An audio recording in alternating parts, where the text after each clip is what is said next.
Parole de Dieu quotidienne. Les évaluations de Job par Dieu et dans la Bible. Job, chapitre 1, verset 1. Il y avait dans le pays d'Uz un homme qui s'appelait Job. Et cet homme était intègre et droit. Il craignait Dieu et se détournait du mal. Job, chapitre 1, verset 5. Et quand les jours de festin étaient passés, Job appelait et sanctifiait ses fils. Puis il se levait de bon matin et offrait pour chacun d'eux un holocauste. Car Job disait : peut-être mes fils ont-ils péché et ont-ils offensé Dieu dans leur cœur ? C'est ainsi que Job avait coutume d'agir. Job, chapitre 1, verset 8. L'Éternel dit à Satan : as-tu remarqué mon serviteur Job ? Il n'y a personne comme lui sur la terre. C'est un homme intègre et droit, craignant Dieu et se détournant du mal. Quel point clé voyez-vous dans ces passages ? Ces 3 courts passages des Écritures se rapportent tous à Job. Bien que brefs, ils indiquent clairement quel genre de personne il était. Par leur description du comportement quotidien de Job et de sa conduite, ils disent à tout le monde que, plutôt que sans fondement, l'évaluation de Job par Dieu était bien fondée.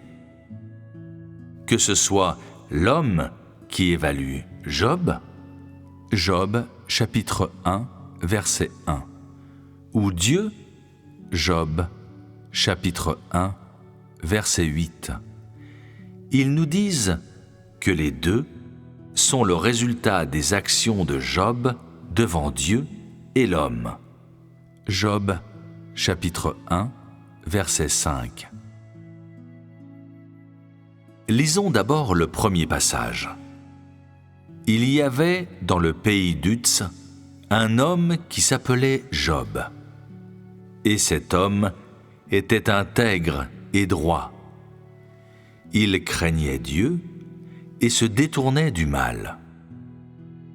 La première évaluation de Job dans la Bible, cette phrase, est l'évaluation de Job par l'auteur.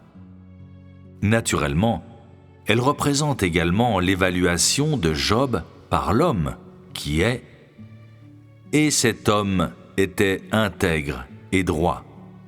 Il craignait Dieu et se détournait du mal. » Ensuite, lisons l'évaluation de Job par Dieu. Il n'y a personne comme lui sur la terre. C'est un homme intègre et droit, craignant Dieu et se détournant du mal. Des deux, l'une vient de l'homme et l'autre vient de Dieu. Les deux évaluations ont le même contenu. On peut donc voir que le comportement et la conduite de Job étaient connus de l'homme et étaient également loués par Dieu. En d'autres termes, la conduite de Job devant l'homme et sa conduite devant Dieu étaient la même. Il ouvrait son comportement et sa motivation devant Dieu en tout temps, afin que Dieu puisse les observer. Et il était quelqu'un qui craignait Dieu et s'éloignait du mal. Ainsi, aux yeux de Dieu, parmi les gens de la terre, seul Job était intègre et droit, et quelqu'un qui craignait Dieu et s'éloignait du mal. Les manifestations spécifiques de la crainte de Dieu et de l'éloignement du mal par Job dans sa vie quotidienne.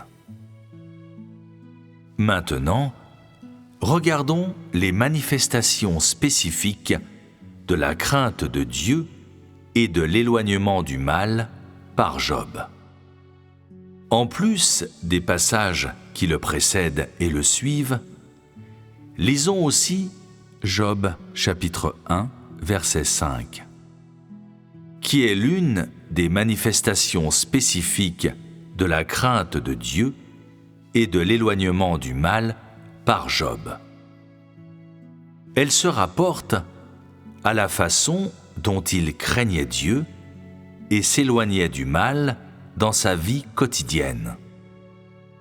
Plus évident, non seulement il faisait ce qu'il devait faire pour sa propre crainte de Dieu et son propre éloignement du mal, mais régulièrement, il offrait aussi des holocaustes devant Dieu en faveur de ses fils. Il craignait qu'ils aient souvent péché et maudit Dieu dans leur cœur, en festoyant. Et comment cette crainte était-elle manifestée chez Job ? Le texte original raconte ce qui suit. « Et quand les jours de festin étaient passés, Job appelait et sanctifiait ses fils.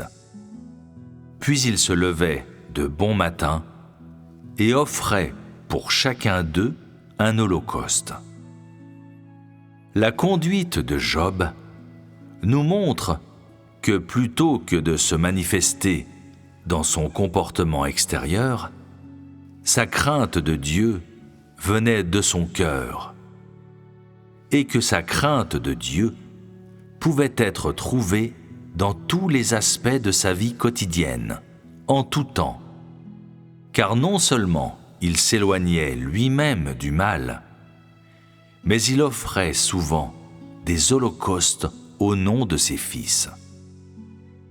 En d'autres termes, non seulement Job craignait profondément de pécher contre Dieu et de renier Dieu dans son propre cœur, mais s'inquiétait aussi que ses fils aient péché contre Dieu et l'aient renié dans leur cœur.